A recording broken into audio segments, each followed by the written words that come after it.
ગુજરાત સરકારની ગાઈડલાઈન મુજબ દશેરાના તહેવાર ઉપર ફૂડ શાખા દ્વારા સેમ્પલ લેવામાં આવ્યો। દશેરાના તહેવારોમાં ખાસ કરી ફાફડા જલેબીનું વેચાણ વધારે હોય તેથી શાખા દ્વારા ફાફડા જલેબી ગુંદી તેમજ વેસણના સેમ્પલ લેવામાં આવ્યા।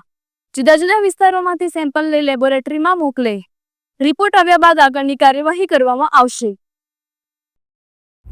राज्य सरकार द्वारा आ दशेराना तहेवार निमित्ते आपवामां आवेल ड्राइव अनुसंधाने जामनगर महानगरपालिकाना कमिश्नर साहेबनी सूचनाथी शहेરના अनुपम टोकी जूना railway station ST road Digvijay plot 64 plot police चौकी ओसवा होस्पिटल वाळा विस्तारमांथी 2 जलेबीना अने 5 फाफड़ाना सर्वेलन्स તેમજ 1 જલેબી અને 3 ફાફડાના રેગ્યુલર નમૂના લેવાની કામગીરી ફૂડ શાખા દ્વારા આ તહેવાર અનુસંધાને કરવામાં આવી છે અને સદર નમૂના લઈને લેબોરેટરીમાં પૃથ્થકરણ અર્થેથી મોકલી આપવામાં આવ્યા છે, જેના રિપોર્ટ આવેથી આગળની કાર્યવાહી કરવામાં આવશે।